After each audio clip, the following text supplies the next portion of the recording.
તો મહિલા સાહસિકો માટે સ્ટાર્ટઅપ પોલિસીને લઈને અત્યારે સીએમ સંબોધન કરી રહ્યા છે. સાંભળીએ તેઓને.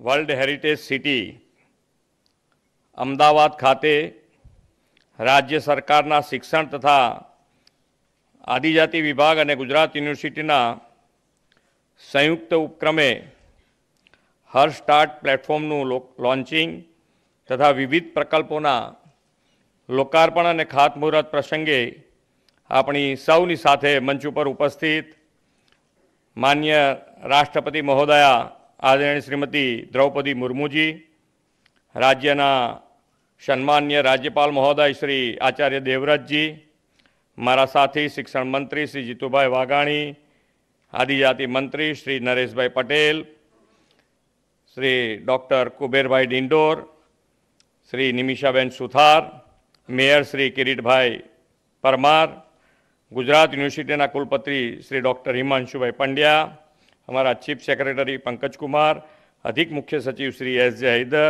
सौ अधिकारीगण, सौ प्राध्यापकश्रीओ, स्टार्टअप इनोवेटर्स, विद्यार्थी मित्रों અને પ્રેસ મીડિયાના મિત્રો સૌને મારા નમસ્કાર. આપણે આદ્ય શક્તિની ભક્તિ અને આરાધનાના પવિત્ર પર્વ નવરાત્રિ ઉજવી રહ્યા છીએ અને નવરાત્રિ એટલે નારીની શક્તિ સ્વરૂપા તરીકે પૂજા અર્ચના આરાધનાનું પર્વ. નારી સશક્તિકરણના પ્રતીક એવા માન્ય રાષ્ટ્રપતિજી શ્રીમતી દ્રૌપદી મુર્મુજીને આ નવરાત્રિ પર્વમાં સત્કારવાનો અવસર ગુજરાતને મળ્યો છે. નવરાત્રિની મહાનવમીના આજના પવિત્ર દિવસે રાજ્યમાં શિક્ષણના વિવિધ કામો અને આદિજાતિ શિક્ષણના કામો એમ 161 કરોડ રૂપિયાના 11 કામોના લોકાર્પણ અને ખાતમુહૂર્ત થયા છે. આદરણીય વડાપ્રધાન શ્રી નરેન્દ્રભાઈ મોદીના દ્રષ્ટિવંત નેતૃત્વમાં ગુજરાત ડબલ એન્જિન સરકારની ડબલ સ્પીડ અને સ્કેલથી વિકાસની રાહે આગળ વધ્યું છે. વડાપ્રધાનશ્રીએ નારી સશક્તિકરણ માટે દેશમાં સફળ મુહિમ ચલાવી છે.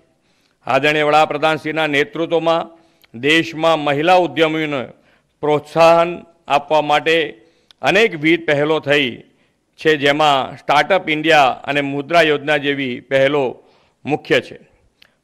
મુદ્રા યોજનામાં રાજ્યભરમાં 1 કરોડ 10 લાખથી વધુ લોકોને 66,000 કરોડથી વધુની લોનો આપી છે. રાજ્યની ઉદ્યોગ સાહસિકા મહિલાઓને ન્યૂ એજ ટેકનોલોજીના સ્ટાર્ટઅપમાં મદદ મળે તે માટે રાજ્ય સરકાર દ્વારા હર સ્ટાર્ટ પ્લેટફોર્મની આજે રાષ્ટ્રપતિશ્રીના હસ્તે શરૂઆત કરવામાં આવી છે. આદ્ય શક્તિની આરાધનાના પર્વમાં ગુજરાતની ઉદ્યોગ સાહસિક મહિલાઓને રાષ્ટ્રપતિજી દ્વારા આ મોટી ભેટ મળી રહી છે એમ હું સમજું છું. આપણે સૌ જાણીએ છીએ કે આપણે આવતીકાલને ઉન્નત બનાવવી હોય તો આજના બાળકો યુવાનોને સારું શિક્ષણ આપવું જરૂરી છે. આપણો દેશ વિશ્વનો યુવા દેશ છે. આપણા યુવાનોની ક્ષમતામાં કોઈ જ કમી નથી. દેશના યુવાનોને ઉત્કૃષ્ટ શિક્ષણ મળી રહે, સ્થાનિક ભાષામાં ઉચ્ચ શિક્ષણ મળી રહે, બાળકોના ઇનોવેશનને પ્રોત્સાહન મળે તો જરૂર પ્રમાણે વિશ્વમાં અગ્રણીય રાષ્ટ્ર બની શકે છે. આ જ ઉદ્દેશ સાથે આદરણીય વડાપ્રધાનશ્રીના માર્ગદર્શન હેઠળ લગભગ 30 વર્ષ પછી દેશની નવી શિક્ષણ નીતિ મળી છે. એક ભારત શ્રેષ્ઠ ભારતનો હાર્દ આ નવી શિક્ષણ નીતિમાં રહેલો છે. રાજ્ય સરકારે નવી શિક્ષણ નીતિના અમલ માટે ખાસ રોડમેપ બનાવ્યો છે અને તેના અમલીકરણ માટે સરકાર પ્રયત્નશીલ છે. આપણા હોનહાર અને ટેલેન્ટેડ યુવાનોની નવી શક્તિ અને નવા વિચારોને સાકાર રૂપ આપવા student startup and innovation policy 2.0 launch કરી છે. ગુજરાત સ્ટાર્ટઅપ એન્ડ રેન્કિંગમાં સતત 3 વર્ષથી બેસ્ટ પરફોર્મન્સ સ્ટેટ બન્યું છે. એટલું જ નહીં, રાજ્યમાં 14,000થી વધુ સ્ટાર્ટઅપ કાર્યરત છે. વડાપ્રધાન શ્રી નરેન્દ્રભાઈ મોદીએ સૌનો સાથ, સૌનો વિકાસ, સૌના વિશ્વાસ અને સૌના પ્રયાસના મંત્રથી સર્વ સમાવેક વિકાસનો ધ્યેય રાખ્યો છે. આદિજાતિ વનબંધુઓને પણ વિકાસની મુખ્ય ધારામાં લાવવા તેમણે શિક્ષણ, આરોગ્ય, વીજળી, પાણી જેવી માળખાકીય સુવિધાઓ આદિજાતિ વિસ્તારમાં આપી છે. આજે દેશના રાષ્ટ્રપતિ દ્વારા રાજ્યના આદિજાતિ વિસ્તારોને શિક્ષણ ક્ષેત્રના વિકાસની કામોની ભેટ મળી રહી છે. આદરણીય વડાપ્રધાન શ્રી નરેન્દ્રભાઈ મોદી હંમેશા એક વાત કહેતા કે ગુજરાતમાં મુખ્યમંત્રી તરીકેની જવાબદારી લીધી ત્યારે આદિજાતિ વિસ્તારમાં વિજ્ઞાનની શાળાઓ જ નહોતી તો આદિજાતિ યુવાનો આગળ વધવાના સપના કેવી રીતે જોઈ શકે.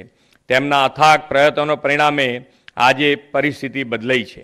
આજે રાજ્યના આદિજાતિ વિસ્તારમાં 102 જેટલી નિવાસી અને મોડેલ શાળાઓ કાર્યરત છે. રાજ્યમાં 14,000થી વધુ આદિજાતિ વિદ્યાર્થીઓ એકલવ્ય મોડેલ રેસિડેન્સ શાળામાં અભ્યાસ કરી રહ્યા છે. આદિજાતિ વિસ્તારની દીકરીઓ ભણે, આગળ વધે અને પોતાની કારકિર્દી ઘડે તેવા ઉદ્દેશ સાથે શરૂ કરાયેલી કન્યા સાક્ષરતા નિવાસી શાળાઓમાં 14,800થી વધુ આદિજાતિ દીકરીઓ અત્યારે અભ્યાસ કરી રહી છે. ગુજરાતમાં આદિજાતિ સમુદાયના સંતાનો ભણી ગણીને ડૉક્ટર, એન્જિનિયર બની રહ્યા છે તે રાજ્યની આજની હકીકત છે. રાજપીપળા ખાતે રાજ્ય સરકારે બિરસા મુંડા ટ્રાઇબલ યુનિવર્સિટીની શરૂઆત કરીને 300થી વધુ અભ્યાસક્રમો શરૂ કર્યા છે. ટોપ ક્લાસ શિષ્યવૃત્તિ યોજના હેઠળ છેલ્લા 4 વર્ષમાં રૂપિયા 124.64 લાખની શિષ્યવૃત્તિ આદિજાતિના વિદ્યાર્થીઓને આપવામાં આવી છે. આજે દેશના રાષ્ટ્રપતિના હાથે આદિજાતિ વિસ્તારમાં શિક્ષણને વધુ વેગ આપનાર પ્રકલ્પોના લોકાર્પણને ખાતમુહૂર્ત થયા છે. વડાપ્રધાન શ્રી નરેન્દ્રભાઈ મોદીની પ્રેરણાથી આપણે આઝાદીનો અમૃત મહોત્સવ ઉજવી અને અમૃતકાળમાં પ્રવેશ્યા છે. શિક્ષણ, આરોગ્ય, આદિજાતિ કલ્યાણ સહિતના ક્ષેત્રોમાં વિકાસથી આપણે ગુજરાતને આગળ લઈ જવા કૃત સંકલ્પ બનીએ એ જ અપેક્ષા સાથે વિરમું છું. ભારત માતા કી જય. વંદે માતરમ. જય જય ગરવી ગુજરાત. આપનો खूब खूब आभार माननीय मुख्यमंत्री श्री.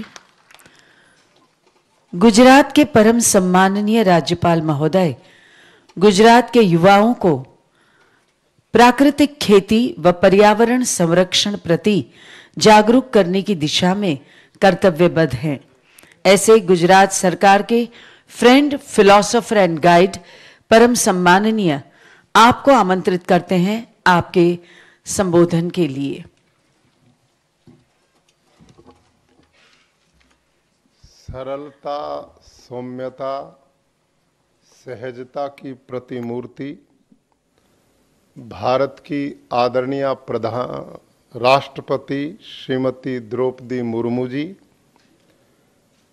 गुजरात के लोकप्रिय मुख्यमंत्री आदरणीय भूपेंद्र भाई पटेल जी, प्रदेश के शिक्षा मंत्री माननीय श्री जीतू भाई वाघाणी जी, आदिजाति कल्याण मंत्री श्री नरेश भाई पटेल जी, मेयर अहमदाबाद श्री किरीट भाई परमार जी, कुलपति गुजरात विश्वविद्यालय डॉक्टर हिमांशु पंड्या जी, अन्य विश्वविद्यालयों के कुलपति महोदय, शिक्षा विभाग के अधिकारीगण, यहाँ पर उपस्थित शिक्षा जगत से जुड़े हुए सभी महानुभाव, देवियों, सज्जनों, हार्दिक स्नेह के पात्र प्यारे छात्र छात्राओं, आज हम सब के लिए परम सौभाग्य की बात है कि भारत की आदरणीय राष्ट्रपति जी के सौजन्य से उनके कर कमलों द्वारा विभिन्न शिक्षा के क्षेत्र के प्रकल्पों का उद्घाटन भी हुआ, शिलान्यास भी हुआ। ये हम सब के लिए आज गर्व का विषय है।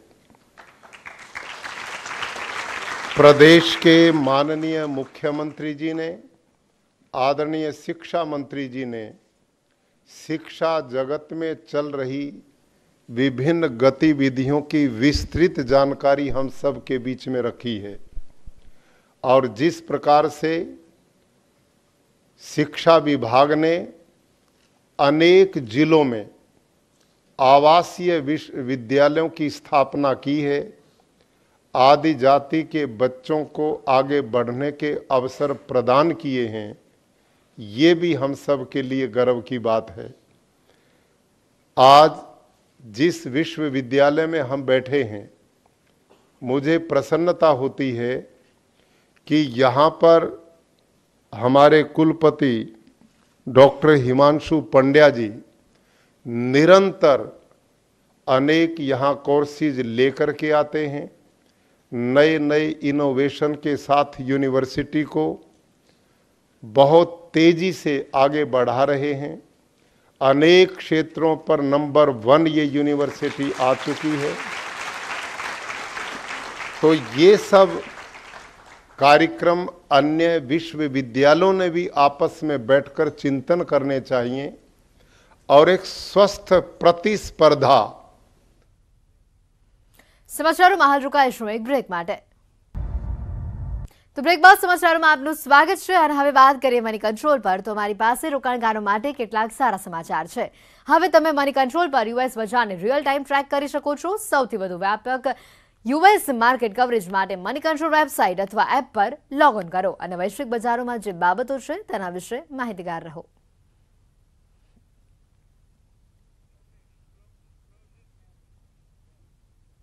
બુલેટિનમાં અત્યારે બસ આટલું જ। વધુ સમાચાર અને અપડેટ્સ માટે આપ જોતા રહો ન્યૂઝ 18 ગુજરાતી। નમસ્કાર।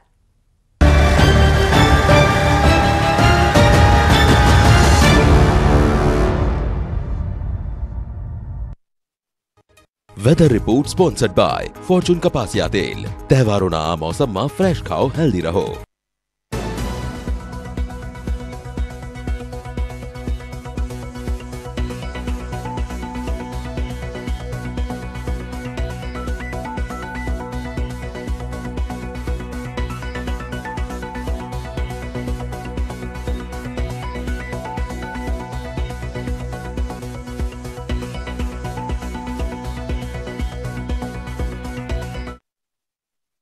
નવરાત્રિ એ તહેવાર જ રાતનો છે। 9 દિવસ આપણે માતાની, શક્તિની, નારીની પૂજા કરીએ છીએ અને એ જ નારી રાત્રિના બહાર ગરબા ગાવા માટે નહોતી જઈ શકતી। દીકરીની જાત છે, એને કંઈક થઈ ગયું કે કોઈએ છેડતી કરી, કંઈ થઈ જશે તો કાલ દીકરીનું શું થશે? એટલે મા બાપ દીકરીને બહાર મોકલતા ડરતા હતા। એ વખતે લૂંટફાટ પણ બહુ થતી હતી ને જ્યારે ઘરની બહાર નીકળતા ત્યારે રોડ પણ બહુ સુનસાન હતા અને કોઈ પોલીસનો બંદોબસ્ત હતો નહીં। અમારે ડરી ડરીને જ ગરબા રમવા પડ્યા છે। હું તો છોકરો હતો છતાંય મારી મમ્મી એક વખત એમ કહેતી, બેટા બહુ મોડે સુધી ગરબા નહીં કરવાના। ગુજરાતમાં 25 વર્ષનો નહીં 250 વર્ષથી વધારાનો એક કોમી હુલ્લડોનો એક રક્તરંજિત ઇતિહાસ રહેલો છે। हमारा गुजरात का गरबा ग्लोबल क्यों न हो। ગરબાની શરૂઆત એમ ગણવા જઈએ તો વિશ્વના ફલક ઉપર થઈ 2003 થી। આજે એમને વાઇબ્રન્ટ નવરાત્રી સ્ટાર્ટ કરી, એનાથી આખો ગરબો આપણો વાઇબ્રન્ટ થઈ ગયો।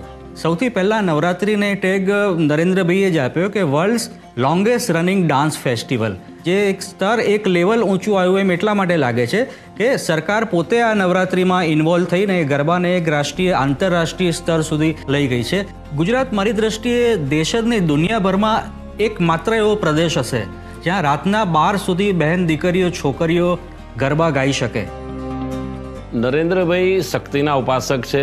શક્તિ એટલે માત્ર માતાજી નહીં, પણ શક્તિ આપણા દેશની અંદર નારીને પણ શક્તિનું સ્વરૂપ ગણવામાં આવે છે અને નારીનું સન્માન એ આ માતાજીની ઉપાસનાના કારણે બને છે। હવેની નવરાત્રી તો હું મારી દીકરીની નજરે જોઈ। જે મેં ના કર્યું એ મારી દીકરી કરે છે।